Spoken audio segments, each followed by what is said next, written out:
Bien, pues comenzamos la escuela bíblica, fundamentos básicos para la vida de un cristiano. Estamos en la lección 7, que como sabéis, llevamos ya varias semanas, un montón.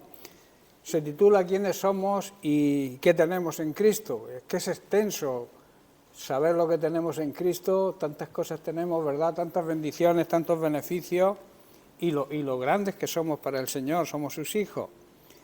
Decíamos que cuando nos convertimos ocurren varias cosas y recibimos una serie de beneficios en nuestra vida, que estamos estudiándolo, digamos, en 4 grandes puntos.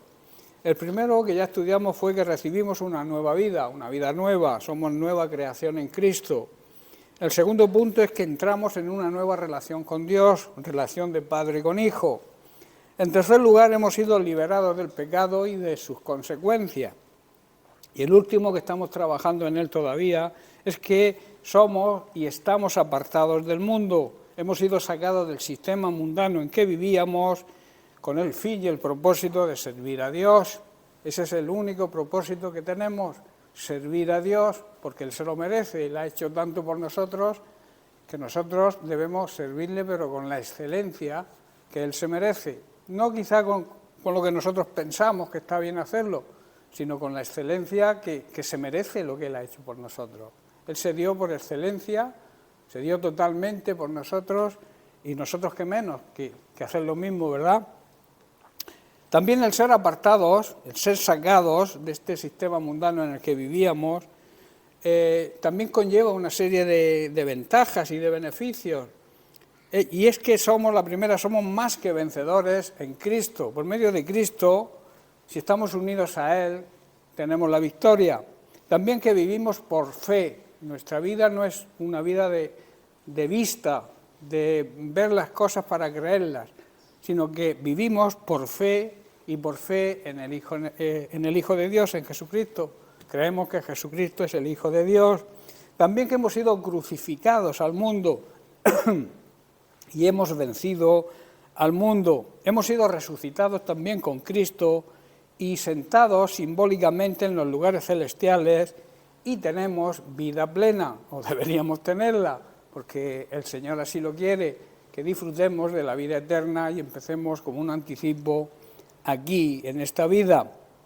También que hemos sido librados de la potestad de las tinieblas y trasladados al reino de la luz de Dios, a la luz de Jesucristo. Decíamos, y andábamos por aquí, que existe una separación entre la luz y las tinieblas. Dios lo hizo así, lo vemos en Génesis, y de nosotros depende andar en oscuridad o andar en luz. Nosotros somos quien decidimos. Andar en luz es vivir en la obediencia a Dios, y eso trae la consecuencia de la vida eterna. En cambio, andar en oscuridad, andar en tinieblas, significa andar en desobediencia y en pecado, y eso nos trae maldición y la condenación eterna. El siguiente beneficio que empezamos a tocar fue que somos conciudadanos del pueblo de Dios y miembros de la familia de Dios. Ahora, los que antes vivíamos de espaldas a Dios, que todos así vivíamos, e incluso negando su existencia, y no pertenecíamos a su familia, ya no somos para Dios unos desconocidos ni extranjeros, somos ciudadanos junto con todos los santos de Dios, somos miembros de la familia de Dios. Si recordáis, hablábamos de 2 familias, ¿verdad? En este mundo existen 2 familias, una terrenal y otra espiritual, y toda familia tiene una cabeza, la cual sigue toda la familia. En la Biblia encontramos 2 familias y 2 cabezas de familia, ¿verdad? La primera cabeza la encontramos en Adán y la segunda la encontramos en Jesucristo. El primer Adán tomó la decisión de desobedecer. En cambio, Jesús, el segundo Adán, decidió obedecer. Ahí está, digamos, la diferencia. Aquellos que siguen la trayectoria de Adán, recordemos que Adán se rebeló, desobedeció a Dios y actuó en rebeldía. O sea, todos los que siguen la trayectoria de Adán, o sea, todos los que andan en rebeldía y en desobediencia, morirán, o sea, se perderán, se condenarán. En cambio, si cambiamos de familia, si cambiamos de cabeza, si obedecemos a la cabeza que es Cristo, nuestra cabeza, tendremos vida, pero no una vida cualquiera, una vida plena y abundante, porque obedecemos a nuestra cabeza. Y esa vida, sabéis todos que es la vida eterna. Y las preguntas que surgían era, ¿a qué familia pertenecemos? ¿Quién es la cabeza de nuestra familia? ¿Pensamos en la eternidad de nuestra alma? ¿Se nos pasa por la cabeza dónde va a terminar nuestra alma con nuestro comportamiento en esta vida? Y aquí debo hacer una aclaración y un recordatorio a la Iglesia, puesto que también hoy en día en la Iglesia existe rebeldía y existe pecado, pecado de desobediencia y pecado de rebeldía contra Dios. Y recordemos que la Iglesia es el templo, es el santuario donde Dios mora, donde Dios habita.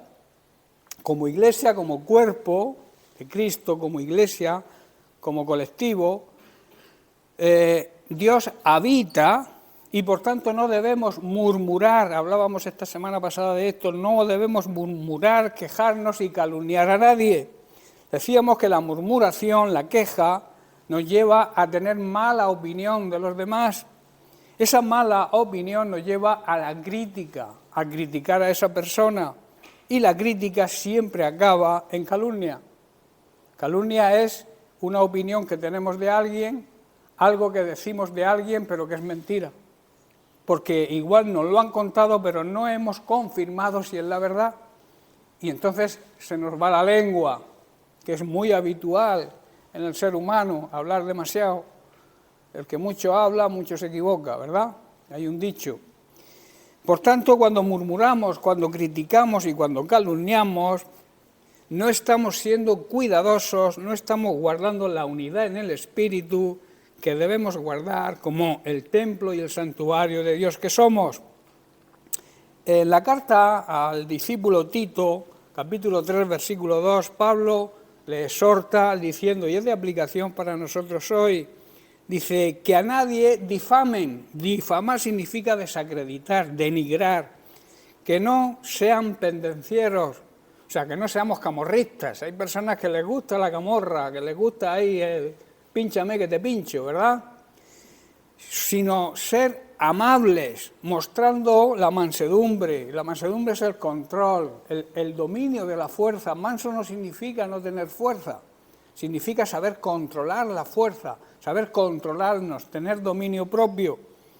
Y eso debemos tenerlo con todo tipo de personas, sean quien sea. Hay personas que son difíciles de poder controlarse uno, pero la Biblia nos enseña que tenemos que controlar, que tenemos que tener dominio propio frente a cualquier tipo de persona. Nunca debemos, por tanto, escuchar de nadie ningún tipo de murmuración, porque hay personas que les gusta la murmuración, es su, digamos, su hábitat, se sienten como el pez en el agua cuando critican, les gusta la crítica.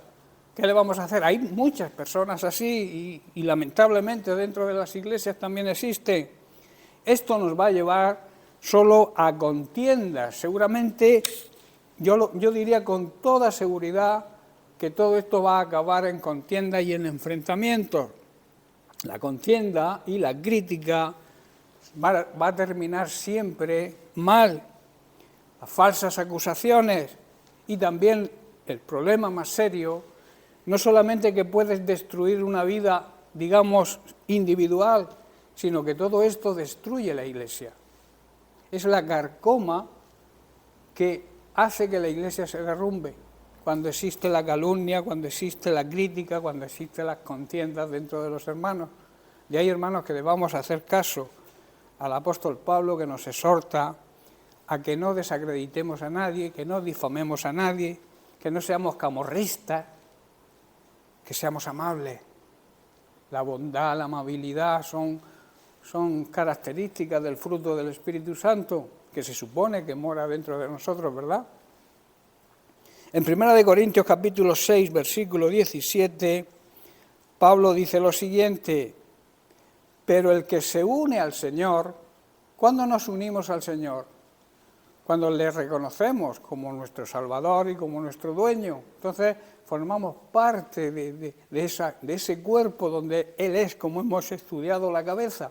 Si nos unimos al Señor, en el cual Él es la cabeza y nosotros el cuerpo, somos un espíritu con Él. ¿Estáis comprendiendo? Eso es profundo, ¿verdad? Ser un mismo espíritu con el Señor.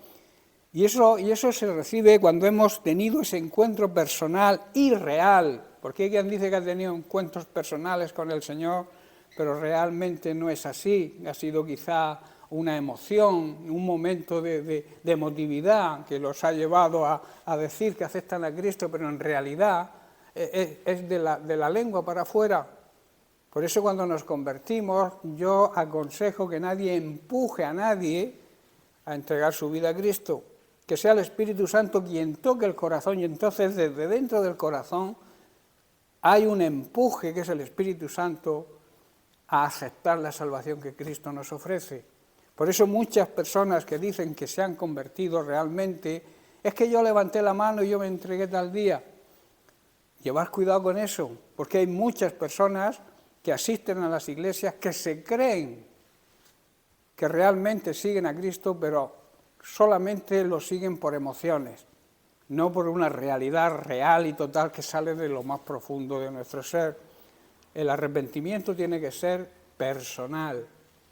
Tú no me puedes obligar a mí a arrepentirme. Tiene que ser el Espíritu Santo quien me redarguye de pecado, y entonces yo entiendo que estoy pecando contra Dios, reconozco al Señor como mi dueño, como el que debe manejar mi vida, les pongo mi situación y entonces formo parte de su cuerpo, formo parte de su iglesia, nazco, digamos, en la familia de Cristo, ¿verdad? ¿Estáis comprendiendo, no? Por eso debemos demostrar nuestra madurez espiritual. Demostrar que hemos sido salvos se demuestra con nuestra madurez. O sea, siendo creyentes, cristianos maduros, que sabemos aceptar la disciplina, que sabemos aceptar cuando nos corrigen, que estamos dispuestos a aprender siempre, que nos encanta ir a la escuela bíblica para aprender, para que nadie me engañe. Así es como se adquiere madurez. Y practicando la vida cristiana. Hermanos, la vida cristiana es una vida de servicio. El que no vive para servir, no sirve para vivir. Alguien hizo ahí ese juego de palabras que quiere decir precisamente eso, que la vida cristiana es una vida de servicio a Dios y servicio a los demás. Ese es el plan y el propósito por el cual Dios nos salvó, usarnos en su obra, trabajar en su obra. Que nuestra obra sea oro, plata y no sea hojarasca, como decía Pablo, ¿verdad? El oro va a perdurar, la hojarasca, si viene el fuego de la prueba, se quema. Pero el oro y la plata permanecen, ¿verdad? Por eso hay que seguir los consejos que Pablo nos enseña, bueno, y toda la Biblia, Jesús mismo, debemos mostrar nuestra madurez espiritual. En 1 Corintios capítulo 13, versículo 11, Pablo se pone como ejemplo cuando dice: yo era niño y hablaba como un niño. Cuando era niño, dice Pablo, yo hablaba como un niño, pensaba como un niño, juzgaba como un niño. Mas cuando me hice hombre, dejé las cosas del niño. Hay creyentes que son niños perpetuamente. No hay manera de que maduren. Y la realidad de la vida cristiana consiste en la madurez. Todos nacemos niños, claro que sí, pero sería un problema serio que siempre fuéramos niños. Si tú, un bebé, ves que no madura, que no desarrolla, que no crece, que no aumenta de peso, que no aumenta de estatura, que no empieza a hablar, que no... hay un problema serio. Y ese problema es espiritualmente hablando, es el problema que sufre la iglesia contemporánea. Que hay muchas personas que no maduran, que quieren estar amamantados toda la vida. No son capaces de llevar la cuchara a la boca. No sé si estáis comprendiendo el símil. Debemos madurar, hermanos. Cuando somos niños, pero llega un momento en que dejamos de ser niños. Y tenemos que hablar, tenemos que pensar y tenemos que juzgar ya como personas maduras, como creyentes maduros. Un niño habla, piensa y razona como un niño. Pero cuando crece, deja atrás las cosas del niño. Y eso, espiritualmente hablando, es un problema que hay hoy en día en la Iglesia. Al ser maduros, hermanos, la Iglesia va a producir fruto. Y un fruto, digamos, de paz, apacible. El fruto que debemos producir es el fruto del Espíritu Santo. Todas las características del fruto del Espíritu Santo tienen que estar en un buen cristiano, porque el Espíritu Santo mora dentro de un buen cristiano. Cuando nos convertimos, Dios en su Espíritu viene a hacer morada en nosotros y por tanto debe existir el fruto que el Espíritu Santo da en todas nuestras relaciones personales. La gente tiene que ver que amamos, que tenemos gozo, que tenemos fe, que tenemos paciencia, que tenemos mansedumbre, templanza, dominio propio. Todas esas características del Espíritu Santo tenemos que reflejarlas diariamente en nuestra vida. Si no, no hacemos nada. La gente no nos va a creer. Si tú le dices a alguien que tiene que vivir en paz, tenés paz, y te ve a ti que andas en desorden total y sin paz ninguna, pues no te va a creer. Porque lo que predicamos tenemos que demostrarlo con nuestros hechos. Si no, como suelo decir yo siempre, mejor no prediquemos hasta que cumplamos, nosotros seamos ejemplo con nuestro testimonio. En Gálatas 5, 22 y 23, ahí vemos las características del fruto, que es un fruto solo. No son frutos, mucha gente dice los frutos del Espíritu Santo, no son los frutos, es un fruto con 9 características. El amor, la bondad, la fe, la mansedumbre, la templanza, el amor, el gozo, la paz, la paciencia. Dice Pablo que sobre estas cosas no existe ley. O sea, no necesitaríamos ley si la humanidad andara en el fruto del Espíritu Santo, porque las cumpliríamos todos, ¿verdad? Existe la ley porque existe la desobediencia a la ley. La Iglesia, el templo de Dios, no le pertenece, hermanos, a ninguna organización humana, ni a ningún señor que por H o por B se erija ahí como, digamos, el jefe de la cristiandad. La Iglesia no le pertenece, como he dicho, a ninguna organización humana, ni a ninguna persona en particular, pero tampoco nos pertenece a nosotros, porque la Iglesia es del Señor, porque Él la ganó con su sangre. La Iglesia salió del costado de Cristo. Cuando aquel soldado le hirió con la lanza, salió agua y salió sangre, simbología de la Iglesia, simbología de su palabra y de su Iglesia. Entonces no nos pertenecemos. La Iglesia fue comprada, como he dicho, por un precio grandísimo y valioso, la sangre preciosa de Cristo. Por eso la Iglesia debe temer a Dios, debe andar en el temor de Dios, que quiere decir, debe andar honrándolo, respetándolo y obedeciéndolo. Y de la misma manera los miembros de la Iglesia también debemos respetarnos los unos a los otros, honrarnos los unos a los otros, porque somos parte del mismo cuerpo. Cada uno quizás tenga distinta función dentro del cuerpo, pero todos son necesarios, ¿verdad? Es tan necesario la cabeza como el dedo meñique. Todos son parte del cuerpo y todos tienen su función. Y a veces ocurre que el cuerpo no funciona cuando pretendemos ser lo que Dios no quiere que seamos. Si Dios te ha hecho ojo, tú tienes que ser ojo, y no nariz ni oído. No sé si estáis entendiendo. Si Dios te ha puesto en un ministerio, tienes que estar en ese ministerio aunque te guste otro. Aunque a ti te guste hablar, si Dios te ha hecho ojo, el ojo no puede hablar. Habla la boca, Si eres boca, habla, pero si eres ojo, ve. Y si eres oído, oye. Y si eres mano, toca, abraza, no pegues. Las manos no están para pegar puñetazos.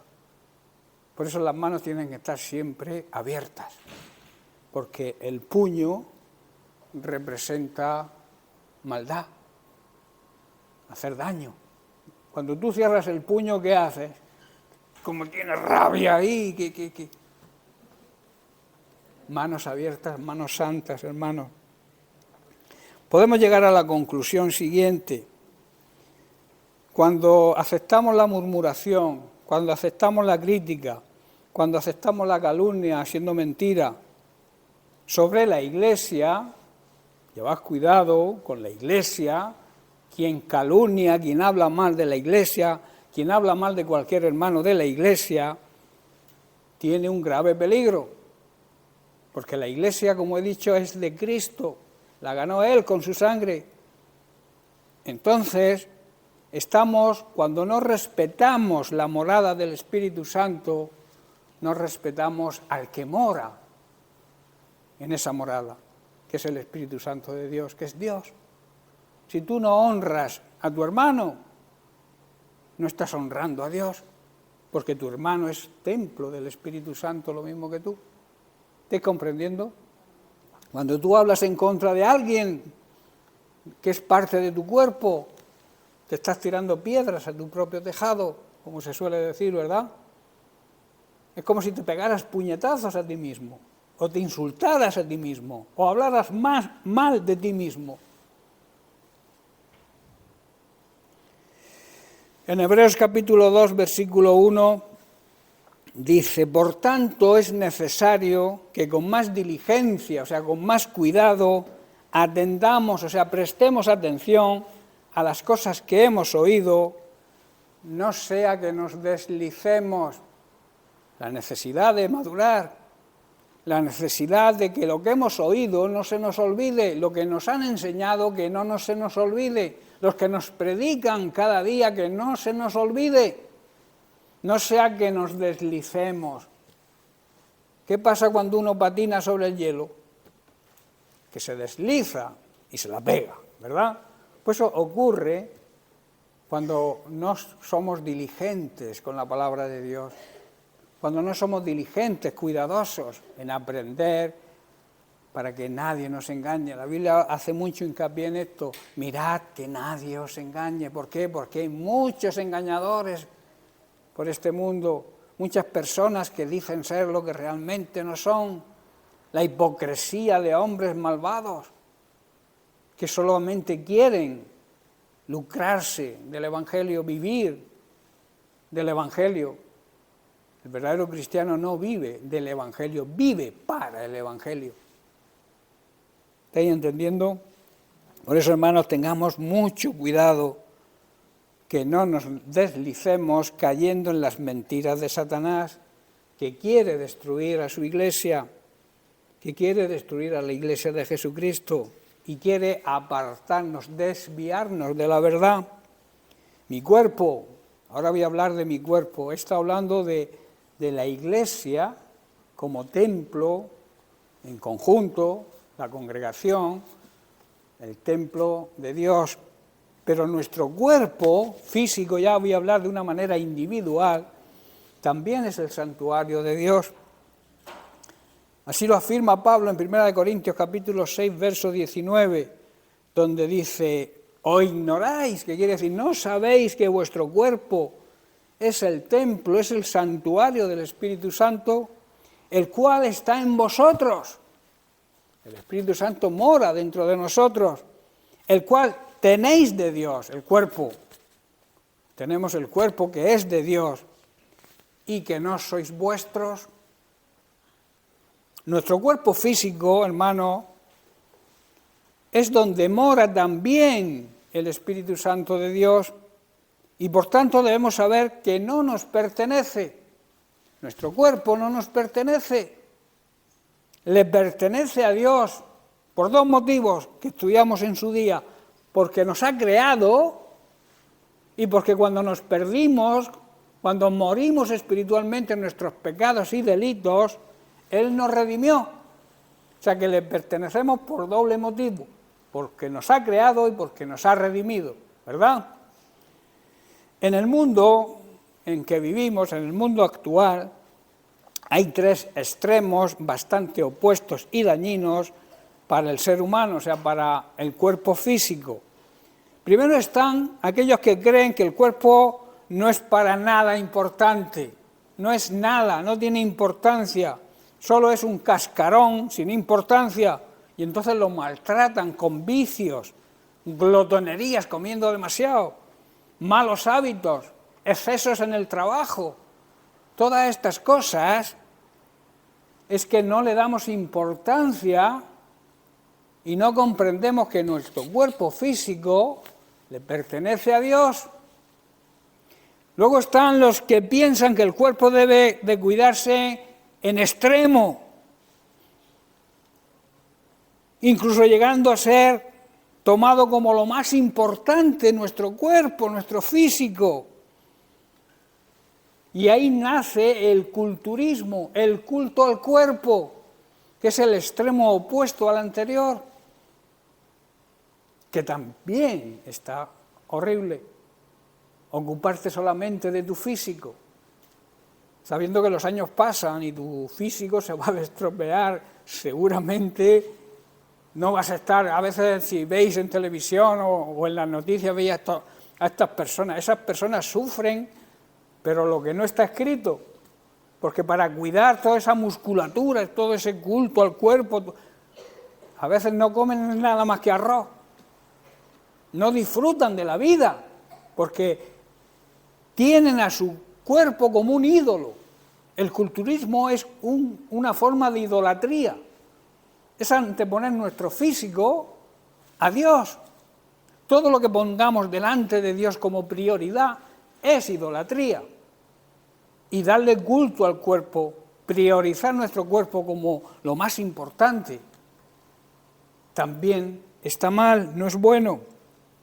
Y por último están los que piensan que el cuerpo debe emplearse para satisfacer los deseos carnales, malos deseos de nuestros instintos, malos deseos de nuestra naturaleza pecaminosa, la concupiscencia que la Biblia habla, el gusto por el pecado, el deleitarse en el pecado, en satisfacer todo lo que nuestra carne desea. Ese es el tercer tipo de personas. En las Escrituras, hermanos bíblicas, el cuerpo físico tiene una función más allá de contener nuestro espíritu y nuestra alma. Porque sabéis que nosotros no somos lo que se ve. Esto es, digamos, es la vivienda donde vive nuestra alma y nuestro espíritu, que es lo que realmente somos, ¿verdad?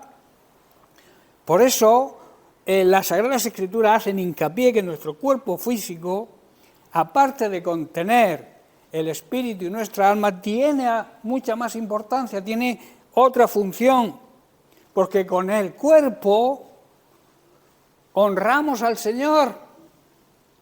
Con lo que hagamos con nuestro cuerpo demostramos que somos completamente propiedad de Dios y que estamos dispuestos a hacer siempre su voluntad, cumplir sus deseos y no los deseos de nuestra carne. Esa es la prioridad del cuerpo, lo que debemos hacer con nuestro ejemplo, glorificar a Dios con nuestro cuerpo. Así lo dice Pablo en Romanos capítulo 12, versículo 1. Dice, así que hermanos, os ruego, en otra traducción dice, os suplico, por la misericordia de Dios, que presentéis vuestros cuerpos, se refiere al cuerpo físico, en sacrificio vivo, santo, agradable a Dios, que es vuestro culto racional. ¿Qué significa esto? Que es la forma correcta de adorar, de alabar y de glorificar a Dios. ¿Estáis comprendiendo? La palabra de Dios, por tanto, es rotunda y concluyente en decirnos para lo que no está hecho el cuerpo. No está hecho para maltratarlo, como he dicho, con vicios, glotonerías, esfuerzos excesivos, no descansar lo que hay que descansar, Nuestro cuerpo está hecho para que lo cuidemos. Eso en primer lugar. Tampoco está hecho para hacerlo nuestro ídolo. Qué guapo soy y qué bonitos ojos tengo. ¿Verdad? Y qué musculatura y qué fuerte estoy. No está para eso el cuerpo, hermanos. Y tampoco está para practicar la fornicación. Quiero hablar de la fornicación. No sé si alguno se va a sentir mal, pero es necesario que se hable de la fornicación. Quiero, por eso, centrarme en este último punto, que es un tema muy serio, hermanos. No lo tomemos a broma, aunque en muchas iglesias se está tomando como algo normal y que incluso algunos opinan que Dios lo aprueba. Eso es una aberración, eso es una falacia, eso es una gran mentira. Hoy en día no se toma muy en serio y no se le da la importancia que la palabra de Dios así lo requiere y lo afirma. Fornicar, ¿qué significa fornicar? Muy fácil, muy sencillo de entender. Tener relaciones sexuales fuera del matrimonio. Las relaciones sexuales solamente están permitidas en el matrimonio. Yo creo que es fácil de entender. Analiza tu vida. Mira a ver si tu vida sexual está de acuerdo a este principio. Primera de Corintios, capítulo 6, versículo 18, Pablo lo afirma con rotundidad. Dice, huid, salid corriendo de la fornicación. Cualquier otro pecado que el hombre comete o la mujer está fuera del cuerpo, mas el que fornica contra su propio cuerpo peca. Tremenda declaración, ¿verdad? Como cristianos, hermanos, debemos huir, debemos alejarnos de todo pecado sexual. Ningún otro pecado afecta más tanto a nuestro cuerpo como este. Y también afecta al cuerpo de la Iglesia, porque somos parte del cuerpo de Cristo. Y si tú estás fornicando, me estás perjudicando a mí. Y si yo estoy fornicando, te estoy perjudicando a ti. Por eso dice Pablo, huid, dejad ya de una vez por todas de fornicar.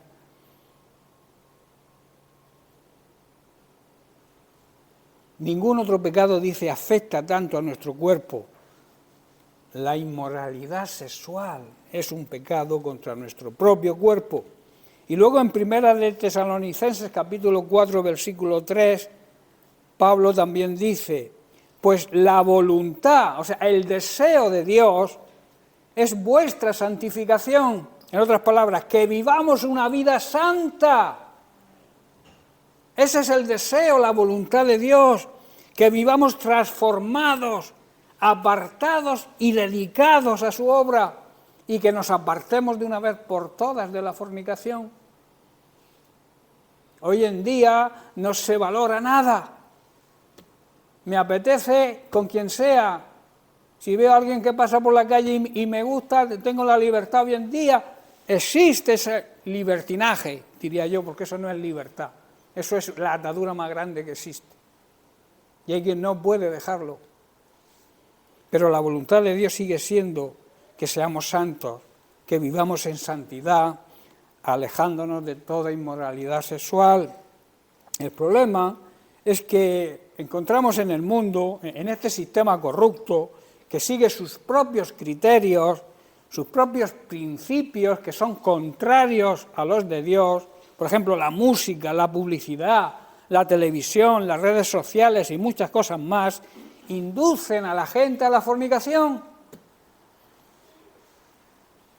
y a todo otro tipo de pecado sexual, y se ve como algo normal. El anuncio de un coche que tenga que salir una señorita semidesnuda. ¿Qué tiene que ver la desnudez de una señorita con un coche? Pero te la ponen ahí para inducirte a la fornicación. Cualquier página que abras en internet, hoy en día ya tienes ventanitas por ahí diciéndote, te llamo, me gustas, te quiero, llámame. ¿Sí o no? Por eso tenemos que tener mucho cuidado con los teléfonos móviles, que los niños pequeños tienen el acceso a la pornografía. El otro día escuchaba que desde los 8 años ya ven pornografía. Y la pornografía ata la mente del ser humano a una ficción, a una mentira. Y nosotros tan contentos, llega el cumpleaños del niño, venga un móvil, toma una pistola y pégate un tiro, que es como si le diéramos una pistola. Hermanos, huir de la fornicación también significa ser precavidos y cuidadosos con nuestros hijos. Porque ya te digo, las redes sociales, la televisión, la radio, la publicidad, todo induce a la fornicación. Y claro, se ve, tú lo consultas con personas, tus vecinos que no creen, tal, y lo ven como algo normal, que aprendan los niños. Estamos quitando la inocencia a los niños, permitiendo todas estas barbaridades. Y lo lamentable es que se está introduciendo en las iglesias. Y también se ve como algo normal en algunas iglesias. Yo aquí lo voy a predicar siempre en contra. Pero hay iglesias que permiten de alguna manera, son benevolentes, vale, todo el mundo lo hace, bien, pues está, pues si el Señor igual lo permite, pues el amor, el amor, el amor.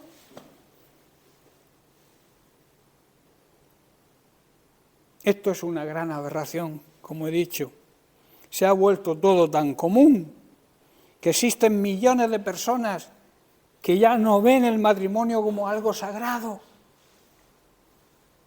Lo ven como algo pasado de moda, obsoleto. ¿Te vas a casar? Pues no te cases, ¿para qué? Esos son comentarios que se oyen y se le hacen a aquellos que tienen el propósito de hacer las cosas bien y casarse. ¿Para qué lo vas a hacer? ¿Por qué te atas a alguien? Hermano, si tú amas a alguien y tú te comprometes, hay algo que no logramos entender, que cuando uno se casa es una promesa que se hace ante Dios de vivir con ese hombre, con esa mujer, hasta que la muerte los separe, y se comprometen y lo dicen con su boca y luego no lo cumplen. La palabra de Dios dice que lo que prometes tienes que cumplir y si no, no hagas la promesa. Ese es el problema, hermanos, que hoy millones de personas ven el matrimonio como algo pasado de moda. No ven el cuerpo como algo digno para la gloria de Dios. Hermanos, estamos llamados a usar nuestro cuerpo para glorificar y para agradar al Señor, para hacer lo correcto con Él, porque nuestro cuerpo es el lugar donde por fe en Cristo habita el Espíritu Santo de Dios. Vuelvo a la exhortación de Pablo de 1 Corintios 6:19, porque creo que es importante. ¿O ignoráis, no sabéis que vuestro cuerpo es el templo, es el santuario del Espíritu Santo, el cual está en vosotros, el cual tenéis de parte de Dios, y que no sois vuestros? Así que nuestro cuerpo no es de nosotros, hermanos, sino que fue comprado por el precio más alto que se podía pagar, la sangre preciosa de Jesús. Y en 1 Corintios capítulo 6, versículo 20, así lo afirma también el apóstol, cuando dice, porque habéis sido comprados por precio. Glorificad, mandamiento, dad gloria, pues a Dios en vuestro cuerpo y en vuestro espíritu, los cuales son de Dios, le pertenecen a Dios. Es como un préstamo que nos hace y tenemos que cuidar. Cuando nosotros alquilamos una vivienda, siempre hay cláusulas que dicen que si destrozamos algo, rompemos algo, tenemos que arreglarlo, ¿verdad? O sea que tenemos que ser cuidadosos con aquello que no nos pertenece, pero que nos lo prestan o nos lo alquilan, en este caso, si es un piso. Pues el cuerpo es como algo que el Señor nos deja, nos presta. para poder morar Él. Tremendo, ¿verdad? Si llegáramos a entender la profundidad de esto, no pecaríamos, no fornicaríamos nunca, sino haríamos siempre lo correcto con Él. En Efesios capítulo 1, versículo 5, Pablo también dice, en Jesucristo tenemos redención por su sangre, el perdón de pecados según las riquezas de su gracia.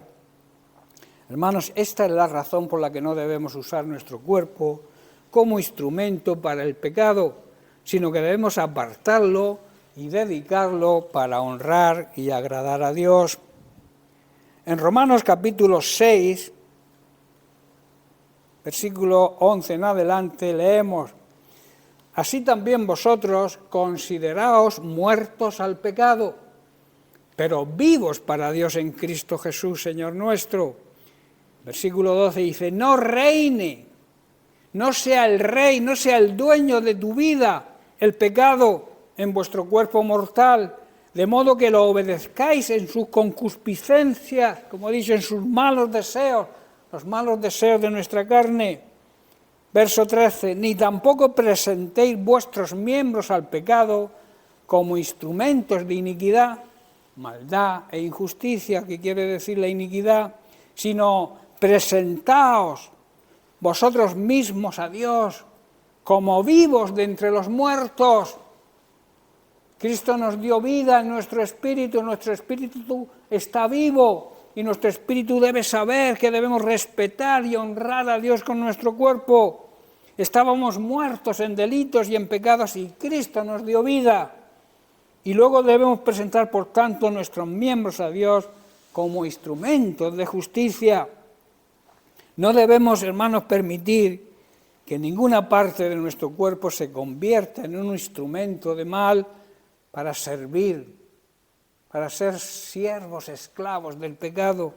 En cambio, sí debemos entregarnos completamente a Dios, porque antes estábamos muertos, pero ahora tenemos una nueva vida, ¿verdad? La vida que Cristo nos promete, el plan de Cristo para nosotros, la vida verdadera y plena, la vida eterna, que como dije al principio, comenzamos a vivirla aquí como un anticipo.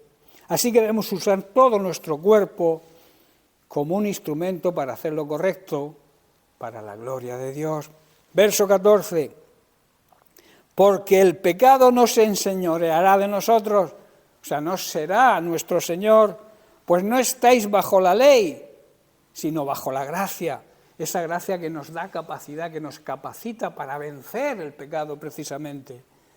En Juan 8:32, Jesús les dice a los judíos que habían creído en Él, supuestamente, dice, y conoceréis la verdad, y la verdad os hará libres. Esa libertad también es sobre el pecado, nos hará libres del pecado. Y le respondieron, linaje de Abraham somos, y jamás hemos sido esclavos. ¿Cómo dices que seréis libres? Jesús, en su sabiduría y con su templanza, con su dominio propio, le responde, de cierto os digo, que todo aquel que vive en pecado, que hace pecado, esclavo es del pecado. El pecado es su dueño y lo domina. Esa es la respuesta sabia de Jesús. Solamente Cristo, hermanos, nos hace libres de la atadura y de las consecuencias del pecado. Por eso, ya estoy terminando, debemos preguntarnos lo siguiente: ¿cómo estamos administrando, cómo estamos usando el templo, el santuario del Espíritu Santo? ¿Quién tiene el gobierno? ¿Quién tiene la autoridad sobre nuestro cuerpo físico? ¿Somos esclavos o somos libres? ¿Quién lo dirige? ¿Quién lo controla? Debemos, hermanos, honrar y temer al Señor en todo nuestro ser, en todo nuestro espíritu, alma y cuerpo. El temor a Dios puede calificarse como una reverencia y un reconocimiento de la majestad, el poder y la santidad de Dios, o sea, un respeto filial, un respeto que le debemos por ser sus hijos. ¿Estáis comprendiendo? Eso habla del temor de Dios. Hermanos, por último, que lo que hagamos con nuestro cuerpo pueda demostrar que somos y que actuamos como verdaderos hijos de Dios. Si tú te consideras un verdadero, una verdadera hija de Dios, debes demostrarlo cuidando tu cuerpo de todos los excesos que he nombrado y también de la inmundicia sexual, y que vivamos para darle gloria y honra y hacernos merecedores de ese precio tan grande pagado por nuestra redención, que no nos sintamos deudores de Dios, que le devolvamos, digamos, lo que Él ha hecho por nosotros, viviendo una vida de santidad, transformados, apartados de toda contaminación mundana y dedicados a servir a Dios. Eso nos va a hacer ser merecedores del precio que se pagó por nuestra redención, que no fue otro que la sangre preciosa de Cristo. Amén. Bien, pues lo dejamos aquí y seguiremos la semana que viene.